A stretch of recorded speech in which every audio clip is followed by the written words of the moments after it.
I loved this movie.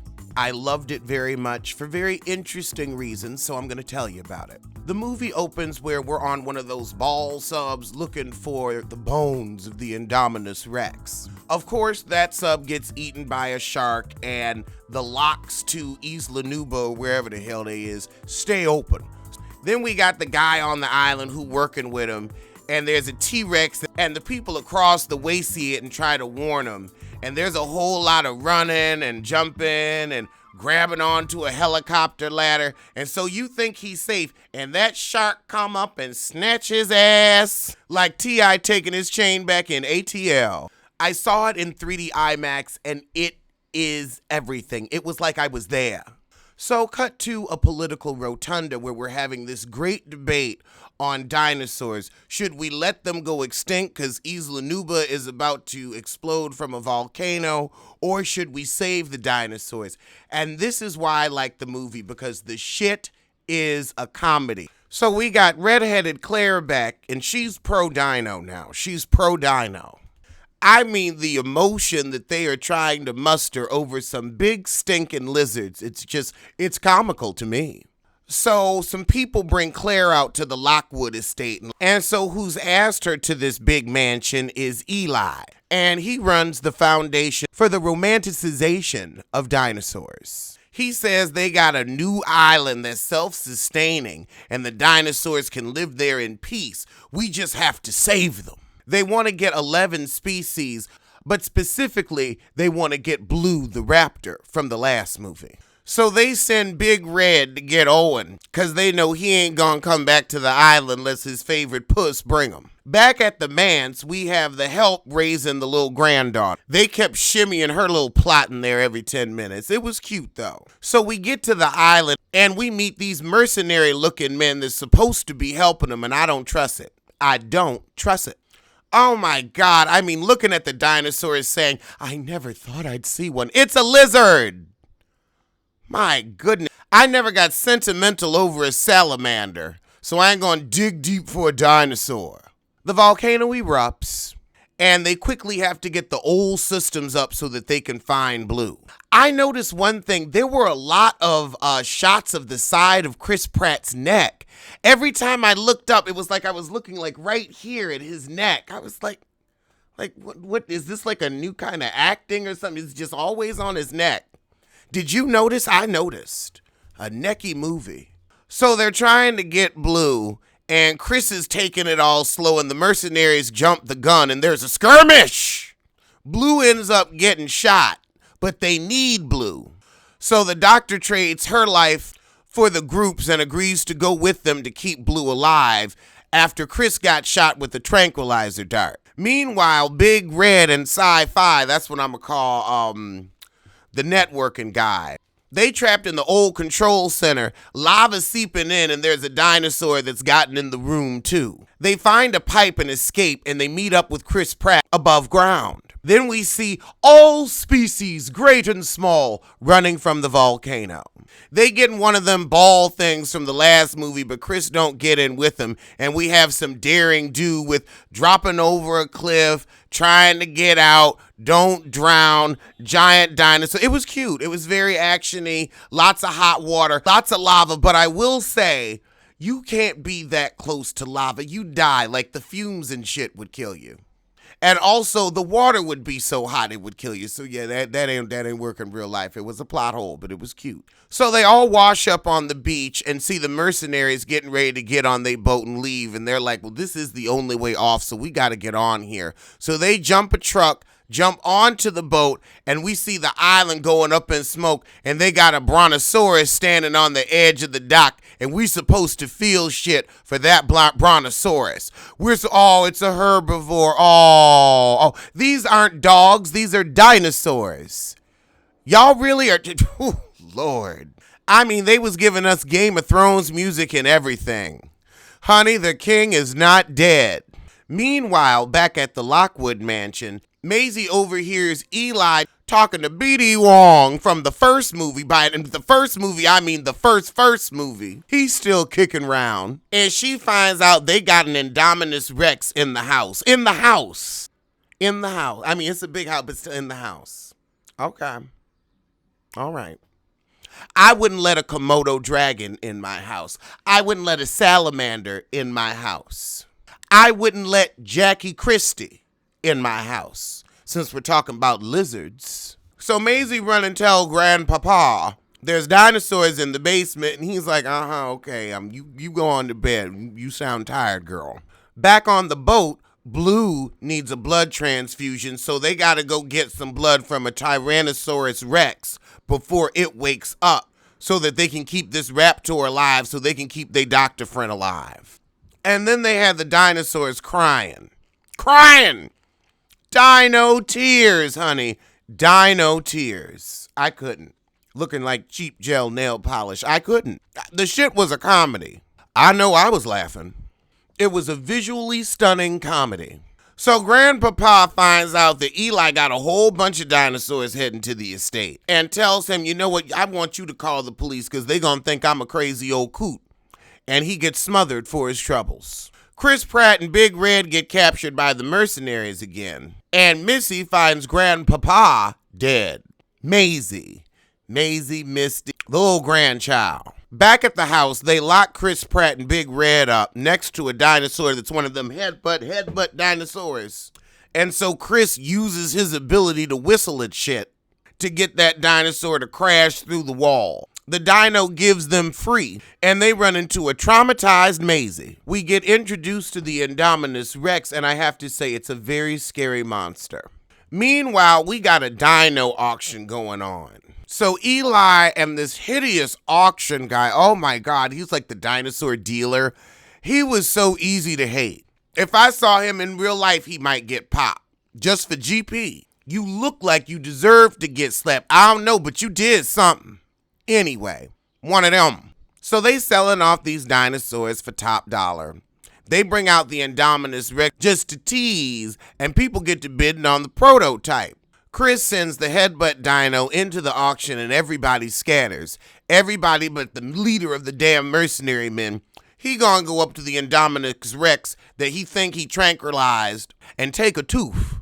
Well, that goes just the way you think it went. He gets his arm bit off and then he gets eaten. Then 2 minutes later, he get it, that imp I can't stand. Imp, that's what he is. He an imp with impish ways doing impish deeds. Empties, honey, empties. Imp realness. So now we got the doctor in the lab again trying to save Blue. The Indominus Rex is now after the main group. Everybody's running around the house like chickens with their heads cut off. Eli tried to get Maisie to go with them, and she like, I ain't going. I'm staying with them. And he like, fine, you can stay with them, but just so you know, she a clone. She ain't her dead mama's daughter. She's her dead mama's clone. But then the Indominus Rex starts chasing them again, so they ain't really got time to process the shit.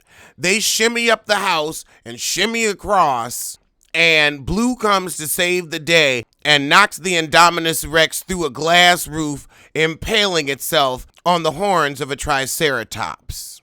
Meanwhile, all the other dinosaurs that are in the basement are in danger because there's a gas leak and the HVAC system's fucked up, so they gonna suffocate. And now let me tell you what these heifers did. Let me tell you what the fuck they did. Claire was going to open the door and release them just into the wild. Dinosaurs. Carnivores. Large and property destructive brontosauri. Just out in the world. She was going to hit that button. The heifer couldn't do it. She realized this is madness. But you know who could? The clone could. She said, they're alive like I'm alive. I know you're a little girl, but I'm going to say this for real. No, bitch. Actually, you a clone, so I can say that freely. No, bitch. You ain't even human. We don't know what you is exactly. I ain't saying we should put you to death, but, maybe it's no little bitch, but whatever. No. The people will die. That was something that it was just like, oh, yeah, people will die. They've been dying anyway, the fuck. So, a couple more, what the hell. Ain't no biggie. Velociraptors in your yard? Get a rake. It was a comedy. It was an absolute comedy. I cracked the fuck up when I think about the logic of this plot. All you can do is giggle. Well, I'm Alexander Rodgers, and I thoroughly enjoyed myself. I hope you did the same. And I'll see you soon for something. So tell a kin, tell a friend, tell that heifer you hate.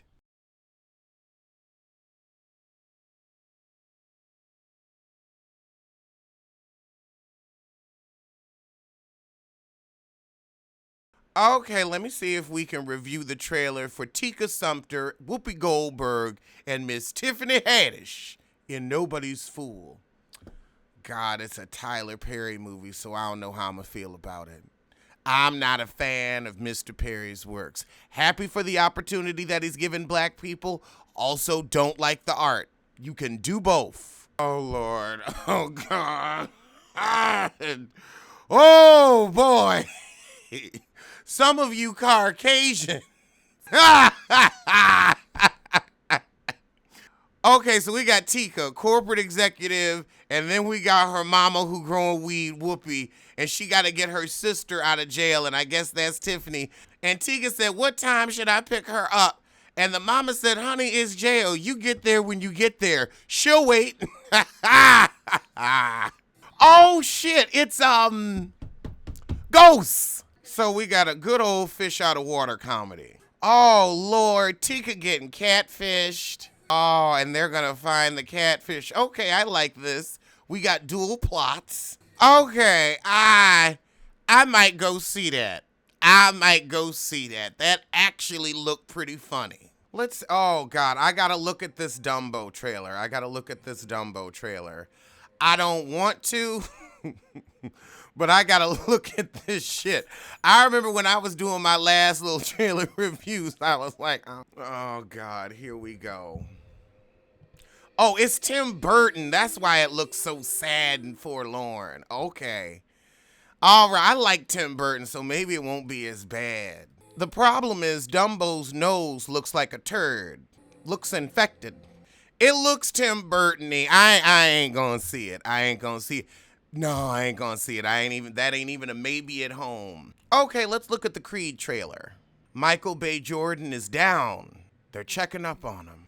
He's in the hospital, looking real confused. So Michael Bay's going up against somebody who's dangerous in the ring. Sly Stallone trying to warn him. Oh, wow, he fighting underwater. Oh, we got Felicia Rashad. That loyalty song that they're using is really good, too. I like this. I ain't gonna see it. I don't want to see people beat each other up. No, that's not fun for me. Unless it's on a reality show. Then it's quite enjoyable. But other than that, but I ain't gonna see it. But it looked good. I tell y'all to go see it if that's your thing. He definitely looked fine as hell in this movie. I couldn't see nobody hit nobody that fine. Okay, and now it's time for Kevin Hart's Night School. Oh, God. Oh, God. Kevin Hart asked this white man, you doing the black voice? He said, no, I don't hear color. Oh, God, I ain't going to see it, but I'm going to look at this trailer. And Tiffany Haddish is the night school teacher. I'm just a bitch who like to wear blouses. Actually, I am a bitch who likes to wear blouses. So they got to steal a test so they can pass. Fuck studying. They got to steal the test. Mara Brock Akil. There is a Girlfriends movie. The script is written. It's just about getting a studio to produce it. And she like, look, I'm going to tell you fans, if y'all want to get out there and knock on some studio doors, feel free. I got other shit to do. I can respect it. Do you want to see a Girlfriends movie? Oh, I do.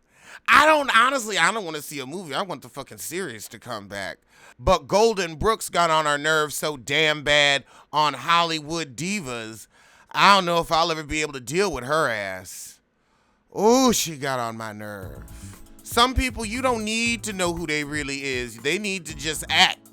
She was one of them. Rob Kardashian believes Blac Chyna has tried to make him look like a bad father and wants his child support drastically lowered. Rob, I'ma tell you something. Blac Chyna is so busy out here making herself look like a bad mother. You ain't gotta worry about that. You gonna have that kid before the end of the year. Full custody. I can see it. I can see it. She better hope Tiger come out with some more hits. I'm sorry, I wouldn't let Black China water my plants.